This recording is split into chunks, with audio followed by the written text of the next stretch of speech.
Debt. Certainly not the first time I've talked about debt and precious metals. But with all this uncertainty, panic and FOMO take over. I thought it would be a good idea to revisit debt and buying precious metals in uncertain times. Coming up.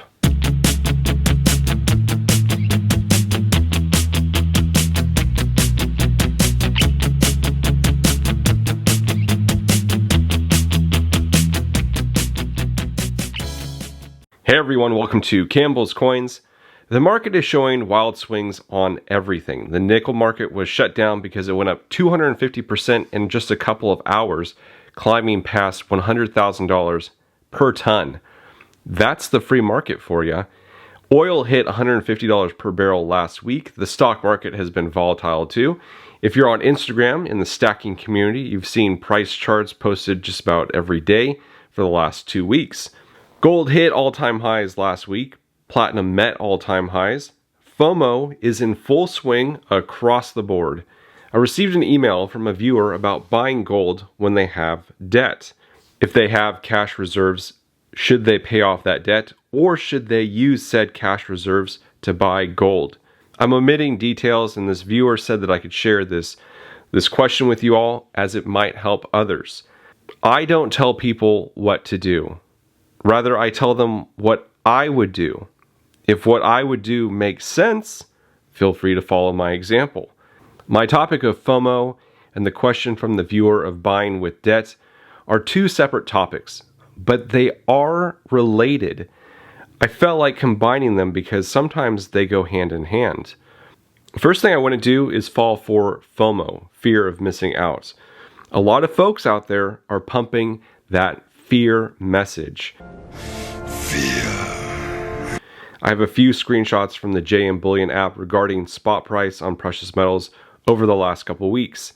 If you went in for these metals last week out of FOMO, you would be down this week quite a bit. Does this mean that I don't like precious metals, or that you shouldn't like them, or that the price will continue falling? No, not at all. There are sharks who feed off of this fear. And when people panic, it's those sharks who take advantage of that fear. When people go into debt during these panic buys, it's just bad all around. I'll get back to FOMO in a bit, but I wanted to bring up this viewer's question. The viewer was asking about paying off his mortgage. He said he has $50,000 left on his mortgage at a 3.6 fixed rate. He makes a decent living and has about $12,000 in cash in the bank.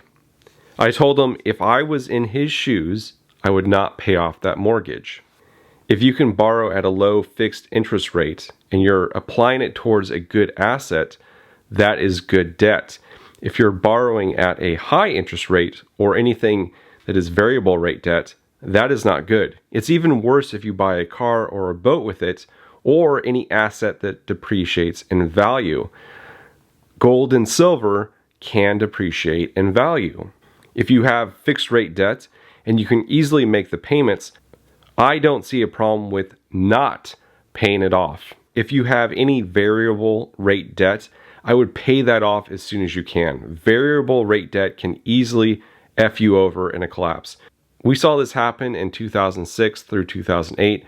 People took up many variable rate mortgage loans. Interest rates were low for the first few years during the introductory period. But after that introductory period, interest rates ballooned to very high levels. Folks soon couldn't make the monthly payments. Those with multiple loans were very screwed. Home prices dropped and they were soon underwater and unable to make monthly payments.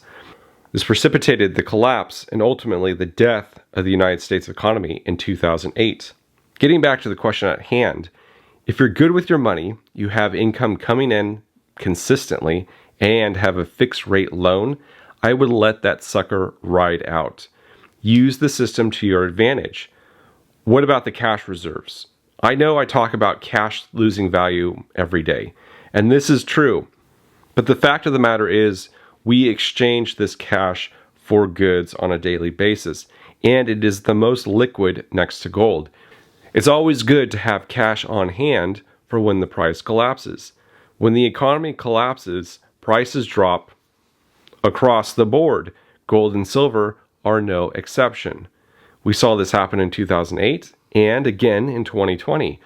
It's good to have cash on hand to swoop in and buy up those cheap assets. Does this mean the dollar will be worth anything though? No, nothing is certain. The next crisis could be the collapse of the dollar itself. But do I think it's a good idea to keep some cash on hand? Would I keep 12 grand? I probably wouldn't. I would probably buy $8,000 in metals and keep the other $4,000 locked up. This brings us to FOMO. Prices skyrocketed for gold, silver, platinum, and palladium the last couple of weeks, and I saw people freaking out over the price jumping so quickly, and of course with the war in Ukraine. In a video I did last week at the height of all these prices, I asked and answered if you should buy gold right now. I said in that video, and I still hold true to that, no. I have a wait and see approach to gold. But I did say that I like silver and platinum. Both of these metals are 50% from their all-time high and have good reasons to head north. But gold hit its all-time high. That assessment was correct. Prices on gold dropped over $100 just this week. I think that everyone should own physical gold and silver, especially with everything going on. There really isn't a reason for gold to drop. But I would buy responsibly, and I certainly wouldn't use debt to purchase these metals. Keep stacking, but do so at a steady pace and divert funds to different metals when one sector seems too high. Even if all the wars ended today and everyone started singing Kumbaya, our economic system is still on the verge of collapse. It was on the verge in 2019, December 2019, when banks needed to be bailed out. Go look up those articles. When a little something happened in March 2020, we forgot about these bank failures, but they still haven't gone away. It was like a little distraction. With that little distraction fading 2 years later, we are plunging into another distraction. Russia at war with Ukraine. Our banking system is still crappy. It died in 2008 and it has been a zombie economy ever since. Pumped full of cash injection after cash injection. We printed $10 trillion in just 2020. That is 1/3 of all the dollars that have ever been printed. This economy is a house of cards, and I'd rather own physical precious metals like gold and silver than anything else. It just makes me sleep well at night, knowing that I am financially independent from everything. Your time is your most precious asset, and I appreciate you spending it here with me. If you're interested in other topics like this one, check out the other videos I have on my channel.